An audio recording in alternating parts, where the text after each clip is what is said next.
সুপ্রভাত বন্ধুরা, সবাইকে দেশ ডেলি ব্লগে স্বাগত। আশা করি আপনারা সবাই খুব ভালো আছেন, আমরাও খুব ভালো আছি। তবে চলুন আজকে আমার ভিডিও শুরু করা যাক। আমার সমস্ত সবজি কাটা হয়ে গেছে। এখানে ঝিঙা কাটা আছে, আলু কাটা আছে, পনিরও আছে, আর কাজু বাদাম চারমগজগুলি জলে ভিজিয়ে রেখেছি। টমেটো আদাও কাটা হয়ে গেছে। আজকে আমি ঝিঙা আলু পোস্ত করব আর পনিরের একটা প্রিপারেশন করব। আজ শনিবার, আমার আর সুব্রত নিরামিষ।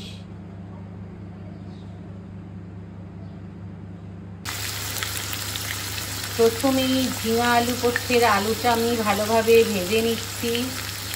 এদিকে আমার চায়ের জলও বসিয়ে দিয়েছি।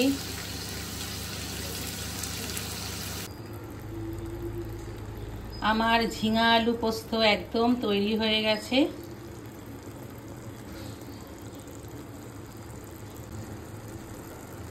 গরমের দিনে এই আলু পোস্ত দিয়ে ভাত খেতে খুবই ভালো লাগে। আমাদের এখন একটু চা খাওয়ার পর্ব চলছে। আমার সকালবেলার কফি চলে এসেছে। আর জ্যাক বাবা ওখানে বসে আছে। ওর গরমে খুবই কষ্ট পাচ্ছে ও, কারণ ওদের গায়ে তো প্রচন্ড লোম থাকে। একদম খাটে বসতে চাইছে না, সবসময় মাটিতে থাকছে।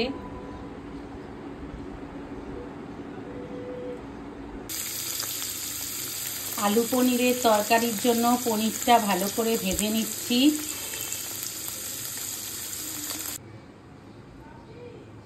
আমার আলু পনিরের তরকারি একদম রেডি হয়ে গেছে। সুব্রত আজকে ভাত খেয়েই অফিস যাচ্ছে। ভাত, শসা, আলু ঝিঙা পোস্ত আর আলু পনিরের সবজি, আর সঙ্গে টক দই। মা আমাকে ব্রেকফাস্ট দিয়ে দিয়েছে। আজকে আমার ব্রেকফাস্টে আছে পিনাট বাটার মেয়োনিজ দিয়ে ব্রেড। মাও এদিকে ব্রেকফাস্ট খাচ্ছে।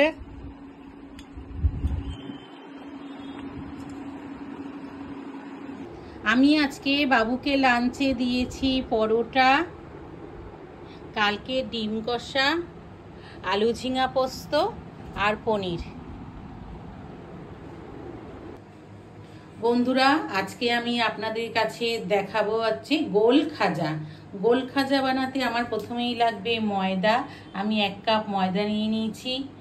আর লাগবে 4 চামচ সাদা তেল, চালের গুঁড়ো, চিনি, কিছু ড্রাই ফ্রুটস, ঘি আর সামান্য পরিমাণে কর্নফ্লাওয়ার। প্রথমেই আমি ময়দার মধ্যে সামান্য পরিমাণে একটু নুন নিয়ে নিয়েছি। এবার নুনটা ময়দাতে ভালো করে মিশিয়ে নিচ্ছি।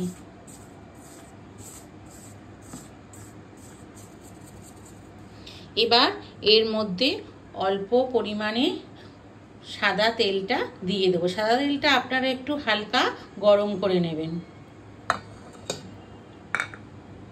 এটা দিয়ে আমি ভালোভাবে ময়দাটা মেখে নেব।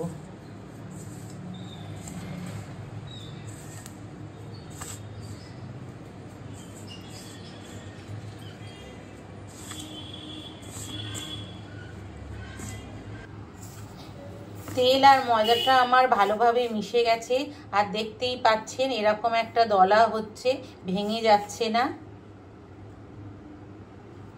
এইবার অল্প অল্প জল দিয়ে এটাকে টাইট করে ময়দাটাকে মেখে নেব। আমার ময়দার ডোটা একদম মাখা হয়ে গেছে। এটা আমি এবার আধ ঘন্টা ঢেকে রেখে দেব। অপরদিকে আমি একটা প্লেট নিয়ে নিয়েছি।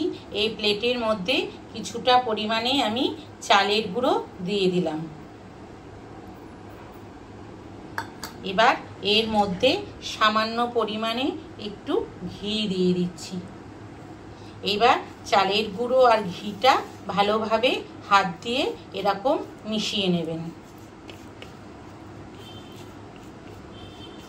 আপনারা দেখতেই পাচ্ছেন আমি কিভাবে ঘি আর চালের গুঁড়োটা ভালোভাবে মিশিয়ে নিচ্ছি।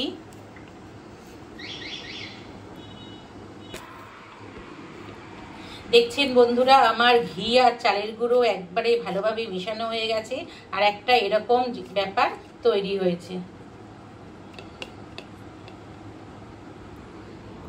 আমার ড্রাই ফ্রুটসগুলিও ছোট ছোট করে একদম টুকরো করে নিয়েছি। আমার চিনির শিরাটা একদম রেডি হয়ে গেছে। দেখছেন কিরকম একটা ঘন ঘন।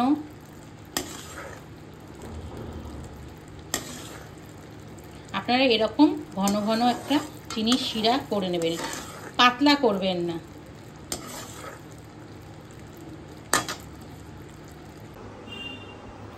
আমার ময়দাটা খুব ভালোভাবে সেট হয়ে গেছে। এবার এটাকে আমি স্ল্যাপে নিয়ে আরো ভালো করে ঠেসে নিচ্ছি। এইভাবে যত ভালো করে ঠেসে নেবেন তত মিষ্টি খাজাটা ভালো হবে। এইবার আমি এই ডোটাকে দুটো ভাগ করে নিচ্ছি। এবার এই একটা ভাগ আবার ভালো করে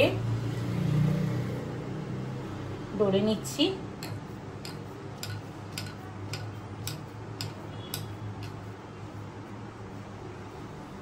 এবার আমি একটু কর্নফ্লাওয়ারের গুঁড়ো ছিটিয়ে নিলাম।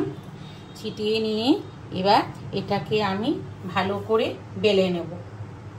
আপনারা লম্বা লম্বা করে বেলবেন, গোল বেলবেন না। যতটা পারবেন পাতলা যাতে বেলা যায় সেইভাবে বেলবেন।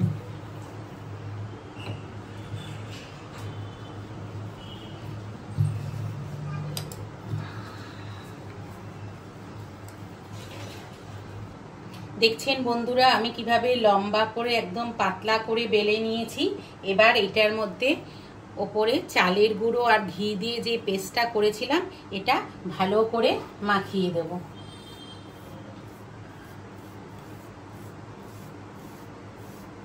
এইভাবে পুরোটা মাখিয়ে দেব। এবার বন্ধুরা এটাকে হাতের সাহায্যে টাইট একটা রোলের মতো করে নিচ্ছি। একদম রোলটা যাতে টাইট হয়।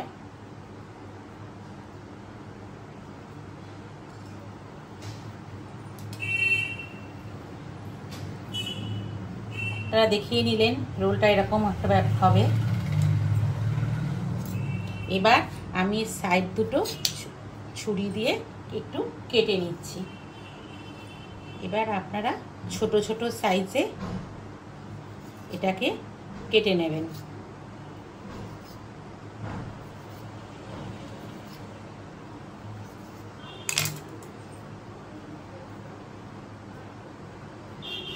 এইবার এটার একটা মুখটা এইভাবে আঙ্গুল দিয়ে একদম মিশিয়ে দেবেন। একটু ধরে ধরে মিশাবেন, একটু খুলে যাওয়ার সম্ভাবনা থাকে। এটাকে ভালোভাবে একটু মিশিয়ে দেবেন।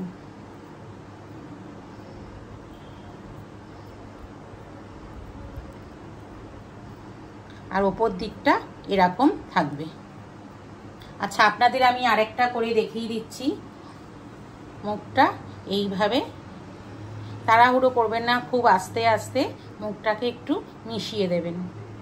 না মিশালে মুখটা খুলে যাবে।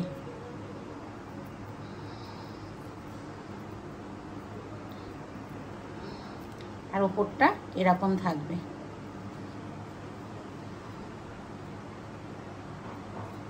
এইবার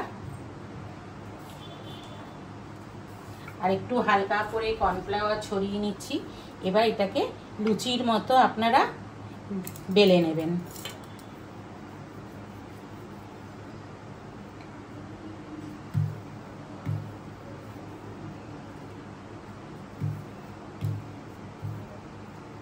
এরকম লুচির মতো বেলে নেবেন।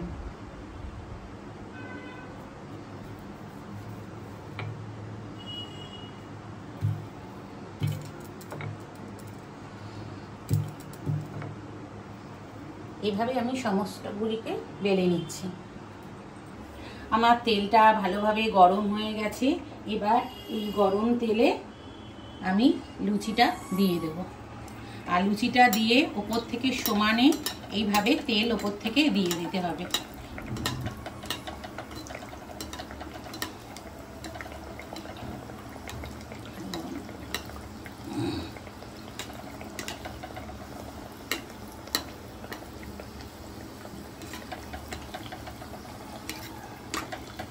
দেখছেন আপনারা কি সুন্দর ওপর থেকে খাজগুলি খুলে যাচ্ছে আর একটা গোলাপ ফুলের আকারের মতো হয়ে যাচ্ছে। এইভাবে আপনারা ওপর থেকে তেল দিতেই থাকবেন যতক্ষণ না গোলাপ ফুলের পাপড়িটা পুরো খুলে আসে।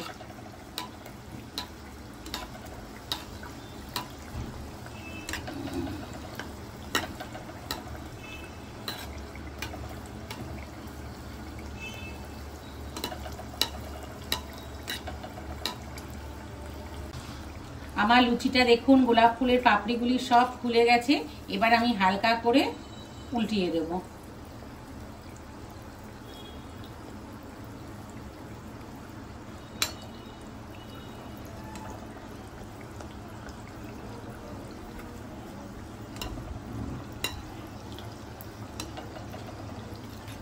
এইভাবে আমি এবার তুলে নেব। আমি আরেকটাও আপনাদের ভাজা দেখিয়ে দিচ্ছি। এভাবে কড়াইয়ে দিয়ে দেবেন আর ওপর থেকে সমানে তেল দিতে থাকবেন যতক্ষণ না পাপড়িটা খুলে আসে।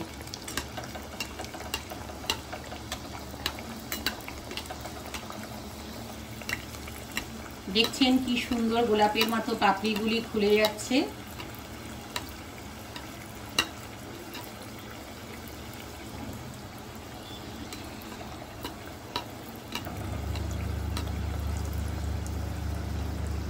এইভাবে আমি সমস্ত লুচিগুলিকে ভেজে নেব। আমার সমস্ত খাজাগুলি ভাজা হয়ে গেছে আর দেখেছেন ওপরে কেমন গোলাপের মতো পাপড়িগুলি খুলে উঠেছে। এইবার এগুলিকে আমি আমার এই যে চিনির শিরাটা আগে থেকেই তৈরি করেছিলাম, চিনির শিরায় পুরো ডুবাবো না,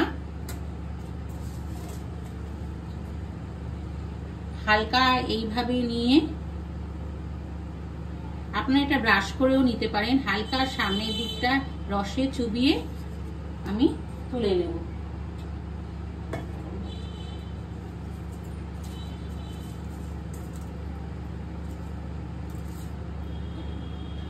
আপনাদের আরেকটাও দেখিয়ে দিচ্ছি। এই যে গোল খাজা নিয়ে চিনির শিরা এমনি সামনে একটু এভাবে চুবিয়ে আবার তুলে নেবেন।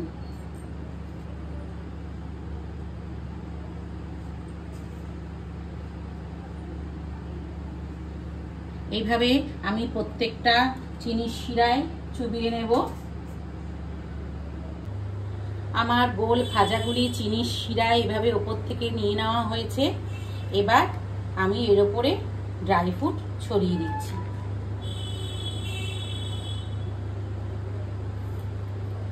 এটা আপনারা রসে না ভিজিয়ে নোনতা হিসাবেও চায়ের সাথে খেতে পারেন, সেক্ষেত্রে চিনি রসে আর ভিজাবেন না।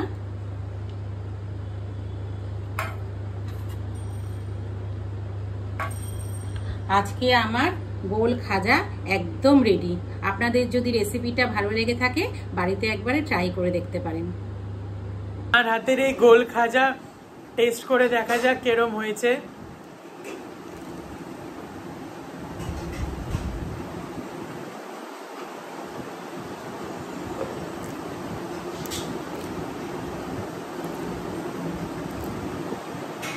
মা দারুণ হয়েছে। বন্ধুরা আপনারাও একদিন এই গোল খাজা বাড়িতে বানিয়ে ট্রাই করবেন, দেখবেন দারুণ লাগবে খেতে, সত্যিই ভালো হয়েছে। আজকে আমার রাত্রে ডিনার হচ্ছে মার হাতের গোল গজা আর আইসক্রিম। গোল গজাটা এত ভালো হয়েছে আমি আজকে এটা দিয়ে ডিনার সেরে নিচ্ছি। আজকে আপনাদের ভিডিওটা যদি ভালো লেগে থাকে তো চ্যানেলটাকে please like, share and subscribe করে দেবেন। সবাই ভালো থাকবেন, সুস্থ থাকবেন। শুভরাত্রি। দেখা হচ্ছে অন্য কোনো ভিডিওতে।